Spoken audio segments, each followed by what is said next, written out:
Welcome to the Loyalty Builders podcast, where together with the top loyalty and product experts, we discuss how to maximize customer acquisition, engagement, and retention by using a loyalty engine. Building loyalty is complex, but with the right toolkit and market-proven knowledge, you will maximize the use of your products and services faster than learning from your own mistakes.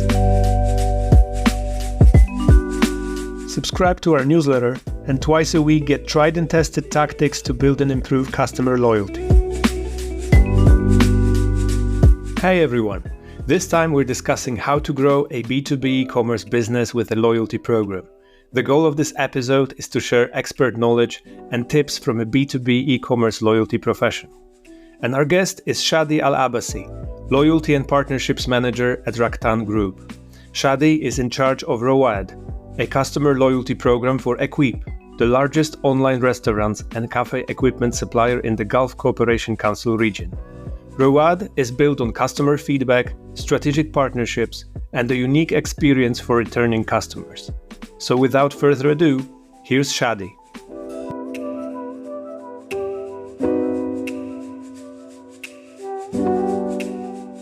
Hi Chadi. It's great to have you on a podcast. Thank you so much for having me, Eric. It's a pleasure is all mine. Brilliant, because I'm looking forward, to this conversation because we are going to discuss the role of loyalty program in growing an e-commerce business, and you are an experienced loyalty builder in this industry, I would say, because you are running Rowad, exclusive loyalty program designed to enhance the shopping experience at Equip. So just for everyone to give sort of like a clarity on the role of Rowad and also like brief description of Equip. If you could just like say a few words about these two. So again, I just want to say thank you for having me. So quickly, Equip is one of the largest, if not the largest, e-commerce retail for commercial kitchen equipment, restaurant, and coffee shop in the Gulf region. But mainly, we operate in Saudi Arabia and in UAE. Rowad is our loyalty program that finally we've launched last year. Equip has been in the market since 2015. And I want to say that we've missed out on the part of loyalty. We're still adding value to our customers in anywhere possible that we can do. But we started thinking about the loyalty program maybe 2 years ago. We finally got the chance working on it and implementing the whole program last year, to be specific, in September. And I would say it's as soon as we've seen the results, we've said that we should have done this way back. So this is briefly what Equip is doing and Rowad in that sense. Brilliant. Thank you so much for explaining that to the audience. As far as I remember, because I know a bit about the program because we've created a case study, and the link to the case study is going to be obviously in the podcast description. But as far as I remember, this program was actually requested by the customers, right? Because you've mentioned that, people were giving you feedback, and then they actually demanded the sort of like a difference in experience, like between one-off customer and customers who are regulars who come back for more. Is that correct? That is correct. So mainly because Equip is mainly focused on it's a B2B e-commerce. And our let's say our basket size are a little bit higher than anything else, because think about it, if you're opening a new restaurant or even if you're opening a branch for your coffee shop or something like that, equipment's in a sense a little bit expensive. So we were looking at basket size that's can go up to $1 million reals. Of course, there is less based on the customer's budget. But through the years, although we're trying to give the best experience, of course, to all of our customers, we've been getting the same feedback in terms of our long-term customers. So the old customers have been spending most of their business budgets on Equip. So they were saying, okay, so what's the extra value that we're getting? And versus someone that's just spent like 20,000 reals on it. So we've ran a survey, and that's exactly what we've heard of our customers. So mainly, they want some sort of a better value, or you can put it in that sense. So mainly, they wanted a loyalty program. So they wanted to be rewarded more whenever they spend higher amounts on their basket. Hence, that's actually why we said, okay, it's about time. We are launching our own loyalty program, and that's mainly the short story about it. Awesome. I really like the part of like listening to the customers, and also like, being in touch, sending the survey, and then acting on the feedback. So I just wanted to make it visible before we dig into details, because sometimes it's quite unusual that actually the trigger comes from the existing customers. That, hey, we would really appreciate something as a loyalty program, because we want to engage with your brand anyways, right? And we would like to see it as bringing us even more value. Yeah, I just want to add that it's very simple. We have a lot of debates inside, like internally, on, for example, a new feature we want to launch. It doesn't have to be related to loyalty, but related to the platform itself, a new product, for example. And we have sometimes a lot of debates, but at the end. And instead of going through the debate, we just say, okay, let's just do a small, quick survey. Takes like a couple of days, maybe a week. And that will let us know if we're actually launching something or introducing something to the customer that they actually really need and they're actually looking for. So the best way is always running surveys. We'll let you know. And instead of just going through the hassle of developing a new feature, going through deployment and everything, and then you find out, okay, it's literally zero engagement. Or less than 10%. So yeah, surveys is always the way to go before doing anything based on the roadmap that you have. Sure. Thank you for sharing that. Okay, so we've agreed to discuss a few segments. So it's going to be quite intense. So let's dive in. The first one was actually the challenges. So if we could briefly discuss the current challenges of e-commerce businesses. I believe that you do have experience in B2B, obviously, because Equip, but perhaps B2C is also like the sort of like industry where you have experience. So feel free to just share your insights here. Like, what are the typical challenges currently in the e-commerce industry? And well, from our experience in general, e-commerce businesses, we have some significant challenges that we face. Of course, the first and the big one, I would say competition in that case. Competition comes through prices,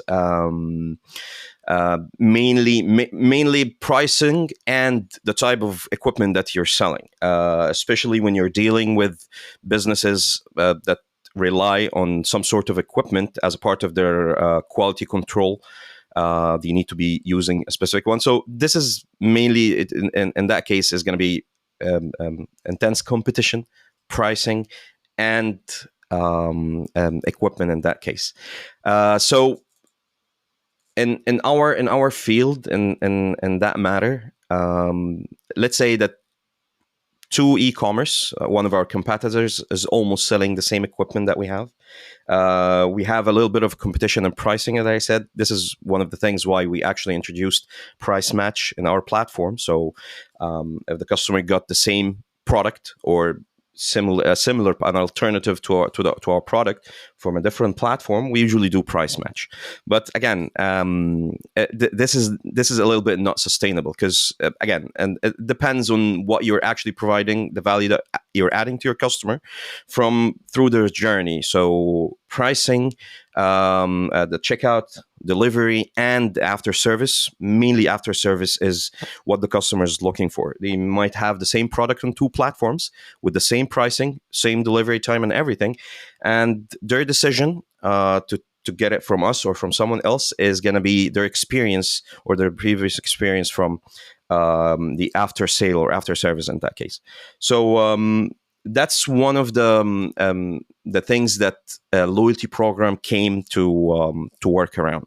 Of course, all the time we try our best to provide our customers with the best experience through their journey to after service. So that's where we stand out in terms of like the competition, which was our main challenge. So loyalty comes in that case. Okay, thank you for explaining that, because like clearly you cannot compete on price only, right, in this sphere. And then thank you for explaining the customer experience. And also, as I can see now, the loyalty program is part of the experience. I agree, exactly. And I'll tell you something, especially before COVID, uh, loyalty programs, especially for B2B, it was not as massive as right now. So after COVID, the whole sphere of the market has changed. That's why we're see a huge leap in loyalty, especially in Saudi Arabia and in the Gulf area, and again worldwide as well.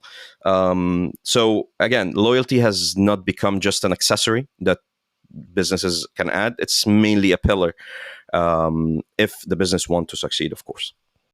Cool. So if we could perhaps share a few use cases that enhance the shopping experience at Equip, that would be brilliant. If you could just show us maybe, one or two scenarios that definitely improve the customer experience. You mean in the sense of loyalty program in that case? Yeah. I was thinking about Rowad, like actually, just the sort of the value that it brings to the customer journey. So again, we started the Rowad we want to start as soon as possible. So we started with an MVP. We didn't have all the features in one sense, but at the moment, so when we started from what our customer said. So we've asked them the question, okay, so if we started, if we have a loyalty program tomorrow, what's the first thing that you're looking for? And everyone in that case was saying okay, I want a higher discount rate. And it might look a little bit of I don't want to be disrespectful, but you can say a little bit shallow in that case. But if you look through the eyes of the business owner, budget can be a huge concern. A few thousands can be the like can stop you between getting a better machine for your coffee shop, for example, or for your restaurant, which will affect the final product at the end. So a higher discount rate, which is something that we started from day one with the program. So simply how much you spend, you will get certain points, and they'll stay in your account for as long as you want. So even after a year, if it's expired, it's no problem. We can return your points as well. This is something that not everyone is doing. So mainly customers at the moment. I'm trying to share a specific example, but because we have so many examples of that case scenario. What we have seen is repetitive purchases from the same customer. Might not be something that you actually need at the moment, but because they have already points that they can use, especially during discount seasons through our campaigns. We've seen those repetitive cases, and as we discussed before, we're introducing as well a tier system. In that case, we have lower prices for each tier. And this is something customers were asking for a long time, and we're currently working on it at the moment. Mm-hmm. Thank you. And again, I can see this feedback loop between you and the customers. And even like starting with the MVP, I can hear that you have been planning the MVP together with the customers.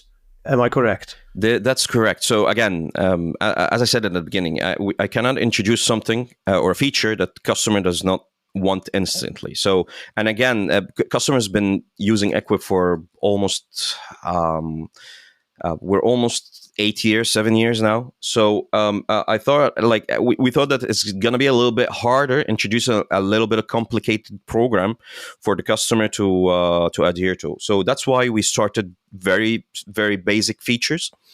And then we started on working on the other things on the background. One of the things that we've working on as well, which is we've heard from the customers. So we have a lot of B2B wholesale retail platforms. And this is something we're trying to integrate with as well. So we have some websites that sell wholesale products for restaurants and for coffee shops. And we're working on also integrating that with the Rowad program. So and simply customer does not want to use their points only on Equip. Okay, it's great that they got their discount and they got a way better deal with using their points and using a higher discount, depends on how many points that you have. But also after a big purchase that you will not be repeating, let's say for a whole year, and they still have a huge amount of points. So we're trying to find out ways not for them to use their points outside of Equip as well. Hence, we're trying to integrate other services, trying to have some sort of partnership agreements with our platforms that our customers rely on as well. And that was one of the most important surveys that we run. So we've asked the questions: what other services that you use online to run your business, to run your coffee shop, you run your restaurant. And in that case, we've got a few names from the well-known names in the market, and we're at the moment we've already closed one partnership deal with one of our partners, and we'll be adding them to Rowad, and more is coming in the future.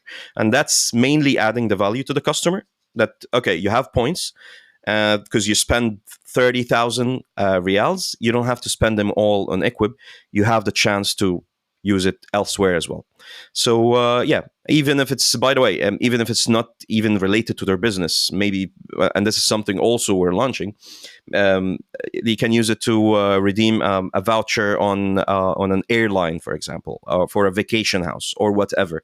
As again, we like to think of our business customers as because they are people as well. They don't have to spend all their money in one basket, which is like about their business. What about their vacation and so on? So this is some things that we're introducing in the next quarter, and not everything, of course, because as you know, development takes some time. But we want to introduce gradually, make sure that the customer sees that there is an improvement every now and then in the program. Brilliant. Yeah, I think it's very smart because, first of all, it comes from like deep understanding of the buying cycle. If someone purchases equipment, right, at Equip, it takes a long time sometimes before they come back, right, before they have this need. But here, you've planned the reward redemption, and from what I've seen, this is a very challenging part for companies to actually, because on the one hand, it's quite easy to create basic mechanics, but sometimes it's quite a challenge to allow people to redeem the rewards, fast, and actually stay engaged within the program, to remember about the brand, to create this positive emotion. So here, I think that this is exactly what you have planned towards this goal. Yeah, that's true, and that's exactly our thought. We didn't want the customer. Okay, so let's say their journey ended for this year. We still want them to be engaged with the platform, even if they are not buying anything. At one point, maybe we'll introduce a consumable category on our website. Customer will know about it, of course, and they'll still have their points to try it out.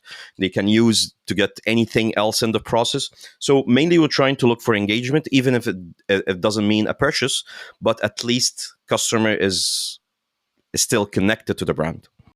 Absolutely. And here, as you're saying, like whenever you have this points budget, and then perhaps you decide to pivot or maybe introduce some other line of products, you have this budget to spend. So it's even perhaps more possible to engage customers with something new, and just make it easier for them to try it out. Okay, brilliant. The next segment that we wanted to discuss are actually the business results improved by the program. So if we could briefly go through those. I know, for example, that one of the key business results, one of the KPIs for the program, is increasing customer lifetime value. Could you elaborate on that? Okay, so again, as you said, when we started, we've put some KPIs on how we look at the program itself as a successful program. Of course, increasing the lifetime value of the customer meant repetitive purchases on a very the time scale that we have set. Again, this is something that we're seeing improvements on at the moment.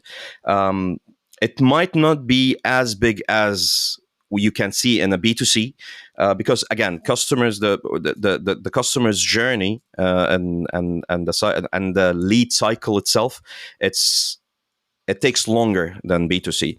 But again, what we have seen, we allow the customer, we allow like, let's say, for the 14 days period until the customer receives the points that they get from their purchase.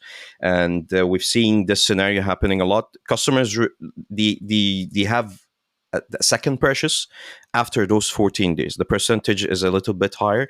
It might not be something, a huge purchase. It might be smaller, and they always use their points in that case, because again, they get a huge volume of points that's equivalent to a few thousand reals, and customer might also, let's say, instead of making a huge purchase, they make it a little bit smaller. So they get the points, so they use it on a bigger purchase, which is something that we all the time ask our customer to do. Again, to be engaged, and also to have some sort of repetitive purchases on our platform. Let the customer know, because from time to time as well, we're adding other features, making the checkout process more smoother. So how customer can know about it is just to have some repetitive purchases. And again, the program is still, in that sense, a little bit early in the program to see the huge improvement. But again, from the numbers that we're seeing, there is some sense of improvement and that sort. Cool, awesome. So the keeping people engaged with the platform, and then actually, as you said, then they see the differences in the UX, in the product. They see whatever is changing, right? I think that another aspect of customer lifetime value would be the short time towards the first purchase. Have you seen anything here, like in this area? Have you seen any improvement after launching the program, that actually your customers are ready to purchase faster?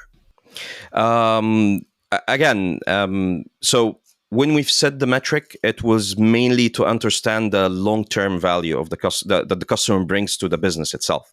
We might not had enough of the time to actually see the impact, but we're still measuring this by calculating, the average purchase value with the frequency and so on, with the customer's lifespan with the company. So what we're actually doing when monitoring this metric is, again, is letting us know how the customer's behavior, especially in starting of launching the program. That's why at the moment we're working very hard into introducing the tier system. So and this is actually what we've been focused on, is again the customer lifetime value. So what we're trying to do, we're trying to change the whole customer experience on Equip. So for each tier, for example, and again, I want to add that through Rowad, we've collected a lot of data about customers' business, which was some of the mandatory steps for customers to complete their business profile to activate their reward and to get the first reward, which is the 5% discount. So what we're trying to work towards is having the tiered system introduced, which will change how Equip works entirely. So in that case, we're showing customers the products that they want to see, with, of course, with a lower price for each higher tier. So, for example, if you're a coffee shop owner, we'll be only showing you the relevant products, which in that case, we're hoping, or we know for sure, that customers will be introduced to the only products that are relevant to their business. In that case, the chance of making a second and third and fourth purchase is higher, of course. So it's all about introducing a new customer experience, a tailored customer experience for the customer. That from that it allows to like have a higher customer lifetime value, of course. Oh, sure. And it sounds really interesting because you've mentioned data as a big part, as a like a huge part of the loyalty program, and actually as a benefit that it brings to the business. So you have deeper understanding of your customers and their needs, and the way they navigate through the platform. And here you're saying that whenever somebody completes the business profile and you understand what type of business they run exactly, then you can align, or you can personalize the whole shopping experience in the e-commerce platform so that they see the products that are relevant with the prices that are reflected in the tier they are in, right? Is this the plan? That is correct. So again, we have thousands of products on our platform, and the way Equip works, it's a retail and a marketplace. So we have our own products that we sell, and we call it Equip Fulfilled. And we have other marketplace suppliers that sell their products, and some of them, by the way, are our competitors. But the main idea for our marketplace is mainly to have a larger catalog for our customer, and instead of buying one item from Equip and then going to the competitor's website or another website to buy another Equip, we've worked on the marketplace just to make sure that they have everything on one platform. So sometimes and this has happened to us as well. If I'm going to a website and I'm looking to buy something related to my coffee shop, and I see a lot of other equipments, like for fryers, for restaurants, it's a little bit, I don't want to say annoying, but you can be a little bit lost doing the search. Of course, you're spending more time on the website. Sometimes it's something good, but at the other end, customer want to make sure to see the product that he wants, go through the checkout process, and that's it. It's kind of value their time as well. So the tier system that we're introducing will eliminate that factor. So customers, they still have access to everything, but the home page experience, it will be different. They'll be introduced to based on their purchase history, based on type of business, the data that we've collected through Rowad. They'll be introduced with only the products relevant to their business, recommendations from our market experts, and they have also the chance to go through other products if they desire.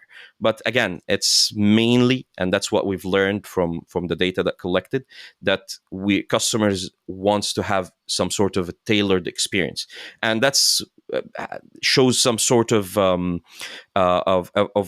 what we're doing to make how do I put it? So customer will feel a little bit personal to find everything that he needs and everything that he's been searching for on Google, for example, on the homepage, and instead of just going through the one category, trying to find whatever he needs, and so on. And also for repetitive purchases, for some type of customers, for example, have some sort of they buying coffee every month and in bulks. Well, based on their behavior on the website, they will be introduced with those products, and it will be a part of Rowad as well. So for each tier, we're going to have some special discounts for items that they purchase regularly, and so on and so on. Okay, thank you for sharing that. Definitely, this is it just, as you've said, this level of personalization makes a difference. And then the customer experience is definitely much better than the standard, I would say, at this point. And also, like you've mentioned, time on a website, right? On a page. So definitely, we would like our customers to browse happily through our catalogs. But still, if it's valuable for them, which means that if they browse products that they are willing to buy, that's fine. But if they browse through hundreds of products because they cannot find particular, the things that they're interested in, then we have like suddenly a dramatic customer experience, right? Something that we would like to avoid at all costs. So cool. It might not only dramatic as well. So, for example, if you're going in and you're looking for a specific product, but because the experience is not optimal, and you find a different product that, okay, I think I'll buy this one, but they missed on a chance of getting a better product in that case, or the optimal product that works for their business. So we want to make sure that this product is there on the homepage, and instead of going through everything else. Of course, that will make a better customer experience for their business as well. Any product can work with, for whatever reason that, or whatever final product they want to introduce, but we want to make sure that the best product, even if it's cheaper, it doesn't matter. In our perspective, customer experience is what we're looking for. The next purchase will come anyways, but the experience and the hassle that the customer will face with their business if they are buying the wrong the wrong product, we don't want to see that through our customer journey, especially with Equip. Absolutely. I really appreciate that approach, because this means that for you, the customer experience, it does not end at the point of purchase in the store, but actually this customer needs to be happy with the product, needs to see the value that the product brings to their business, and only then you have this sort of like emotional connection, and then you gain trust, and then people will, as you've said, people will come back as long as they're satisfied with their purchase, right? Exactly. Awesome. As you can see, customer success is at the core of the business. This has been the first part of the interview, so make sure to check out the next part and get Chadi's advice on how to build a successful e-commerce loyalty program. Now, let's wrap up with a few action steps. You'll find helpful links in the podcast description. Make sure to subscribe to our newsletter for more valuable content related to the episode. And carry on to the second part of the interview. Have a great day, everyone. The Loyalty Builders podcast is brought to you by the team at Open Loyalty, an API-first loyalty engine that allows you to implement loyalty and gamification features into your tech stack faster than developing them from scratch.